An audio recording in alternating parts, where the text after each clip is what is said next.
Neyé aborde Bri, une femme aux cheveux bouclés, et se heurte initialement à un mur de loyauté exemplaire. Le rapport de force est en faveur de Bri lorsqu'elle rejette fermement Neyé, affirmant qu'elle a un homme et qu'elle ne cherche même pas d'amis, allant jusqu'à se montrer presque impolie pour couper court à la discussion. La transcription narrative montre que Neyé, impressionné, commence même à croire qu'il a enfin trouvé une fille bien et honnête. Cependant, le point de rupture survient dès que Bri découvre la McLaren. Elle fait demi-tour, demande si c'est une location, puis change radicalement de psychologie.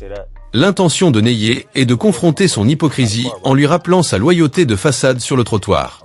La réponse de Bri est d'une franchise déconcertante. Elle admet vouloir parler à Neyé parce qu'il semble avoir plus d'argent que son compagnon actuel. En l'espace de quelques minutes, sa relation de 3 ans s'évapore symboliquement. Elle affirme n'être plus en couple à cet instant précis et prétend que Neyé la rend déjà heureuse rien qu'en lui parlant. La psychologie de Bri révèle une femme prête à sacrifier une stabilité de 3 ans pour l'éclat d'une voiture de sport, justifiant son infidélité émotionnelle par son propre mécontentement. La séquence se termine sur cette tension où Neyé souligne qu'elle n'est pas authentique et qu'elle risque de lui faire perdre son temps, tandis que Bri tente de se vendre comme une opportunité à ne pas manquer, transformant son rejet initial en une parade de séduction purement vénale. Neyé pousse Bri dans ses derniers retranchements, instaurant un rapport de force où il démonte méthodiquement sa psychologie opportuniste. La transcription narrative expose une Bri qui, après avoir prétexté une loyauté sans faille, avoue désormais que Neyé est un bon parti, simplement parce qu'il possède des signes extérieurs de richesse. L'intention de Neyé est de souligner l'hypocrisie de son revirement. Alors qu'elle le prenait pour un homme qui cherche à gratter $1 sur le trottoir, elle le considère maintenant comme spécial une fois face à sa McLaren. La psychologie de Bri se révèle être celle d'une manipulatrice de sang-froid lorsqu'elle déclare, à propos de son compagnon de 3 ans, que ce qu'il ne sait pas ne lui fait pas de mal. Le point de rupture est atteint quand elle affirme sans détour que les femmes sont le prix, et qu'un homme doit naturellement pourvoir à ses besoins, provide, tout en admettant qu'elle n'a aucune intention d'apporter une quelconque valeur ajoutée en retour, si ce n'est sa compagnie. Neyé, exaspérée par cette mentalité où elle attend tout sans rien offrir, lui signifie clairement qu'elle lui fait perdre son temps. La séquence se termine sur une impasse où Bri tente désespérément de maintenir le contact, alors que Neyé a déjà conclu que son intérêt n'était ni sincère, ni mérité, mais purement dicté par l'éclat de son compte en banque.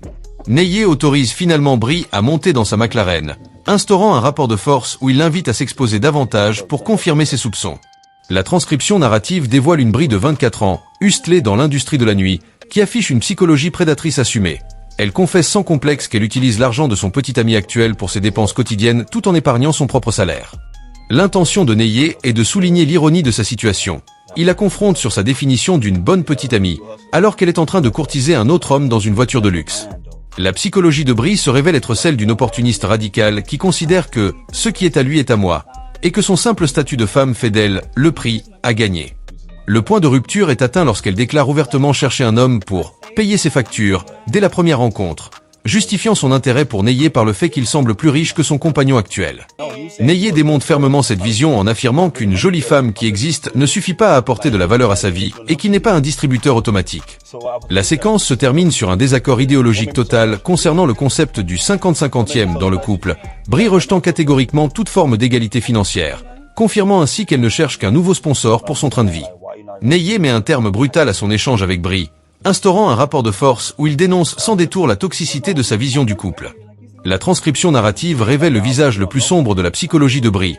Après 3 ans de vie commune, elle affirme qu'elle quitterait son compagnon instantanément s'il ne pouvait plus payer les factures, déclarant froidement que ses difficultés financières ne seraient pas son problème.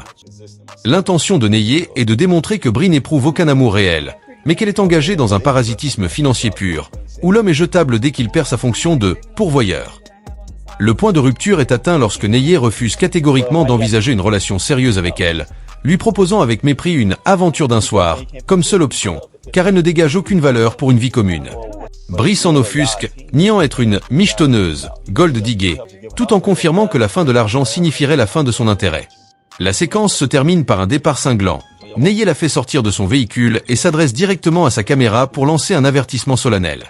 Il exhorte l'homme qui partage la vie de Bri depuis 3 ans à la quitter immédiatement, s'il voit cette vidéo, soulignant l'effrayante facilité avec laquelle elle a trahi pour l'éclat du McLaren. Abonne-toi.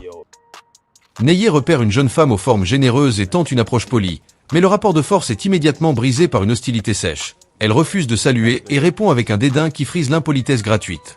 La transcription narrative montre un Neye qui encaisse ce manque de respect avec calme, avant de laisser le point de rupture opérer naturellement lorsque la jeune femme réalise qu'il possède une voiture de luxe. Elle revient sur ses pas avec un sourire soudain, tentant de justifier son comportement par une soi-disant occupation urgente désormais évaporée.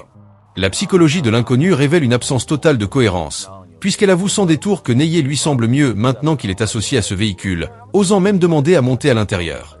L'intention de Neye est de la confronter à son agressivité passée.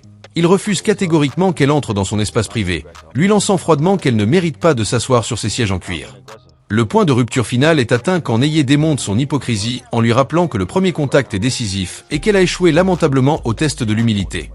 La séquence se termine sur un rejet cinglant. Neye lui interdit l'accès à son monde, la laissant debout sur le trottoir avec sa flatterie tardive, tout en affirmant que son attitude initiale a scellé son destin de simple spectatrice de sa réussite.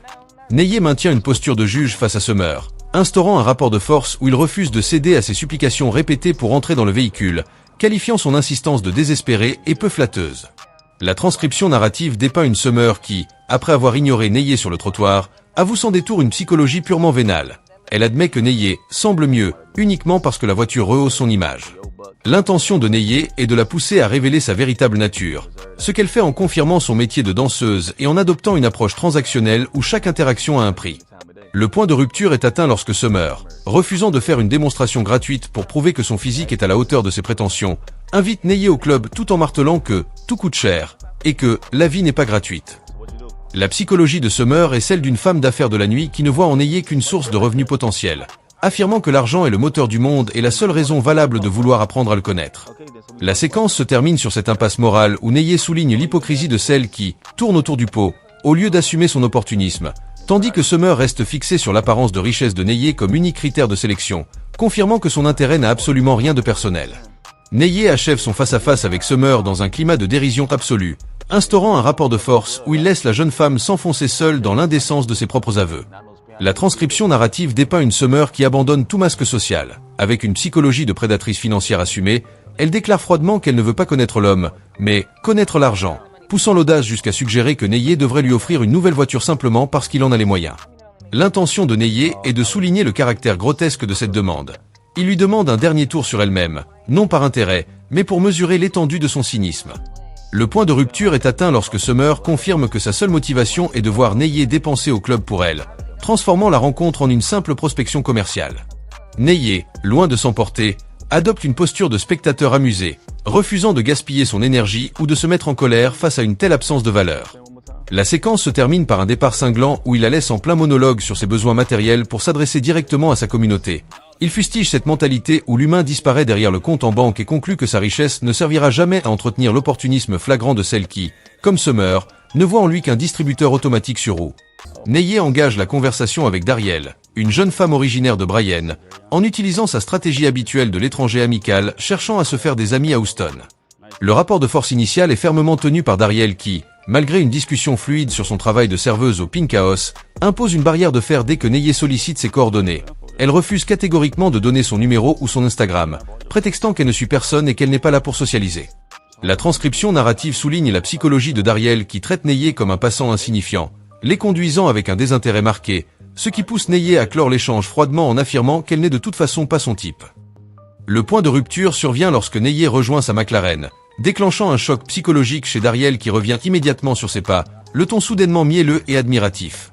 L'intention de Neye est de savourer l'ironie lorsqu'elle lui reproche de ne pas avoir mentionné sa voiture dès le départ, comme si le véhicule était le seul passeport valable pour obtenir son respect. La psychologie de Dariel bascule dans une tentative de négociation désespérée. Alors qu'elle refusait un simple pseudonyme sur les réseaux sociaux, elle demande désormais à monter dans la voiture pour organiser des choses, prétextant qu'il fait trop chaud dehors. La séquence se termine sur le recadrage cinglant de Neye qui pointe du doigt son hypocrisie flagrante. Le désir soudain de s'arranger n'est né que de l'éclat de la carrosserie, confirmant que Dariel, tout comme ses prédécesseurs, place le prestige matériel bien au-dessus de la connexion humaine. Neye achève son face-à-face avec Dariel en instaurant un rapport de force où il démantèle point par point son hypocrisie, refusant de laisser son excuse de la chaleur masquer son opportunisme flagrant.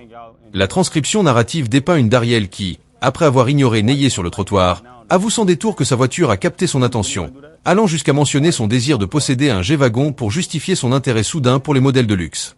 La psychologie de Dariel bascule dans une tentative désespérée de repartir à zéro, proposant désormais de sortir boire des verres ou fumer la chicha, des activités qu'elle jugeait indignes de son temps quelques minutes plus tôt. L'intention de Neyer est de souligner l'absurdité de ce revirement. Il la recadre froidement lorsqu'elle pose ses pieds sur son véhicule, lui signifiant qu'elle a déjà raté sa chance et qu'elle n'est pas digne d'entrer dans son espace privé. Le point de rupture final est atteint lorsque Neyer, adoptant une posture de juge impitoyable, la force à effectuer plusieurs tours sur elle-même pour voir si elle en vaut la peine, la traitant comme une simple attraction visuelle avant de lui délivrer une sentence glaciale. La séquence se termine par un départ en trombe alors que Dariel tente encore de minauder. Neyer s'adresse à sa caméra pour dénoncer ce changement d'énergie radical dicté par la carrosserie, refusant d'accorder la moindre seconde supplémentaire à une femme dont la loyauté et l'intérêt ne s'activent qu'à la vue d'un compte en banque sur roue. Abonne-toi.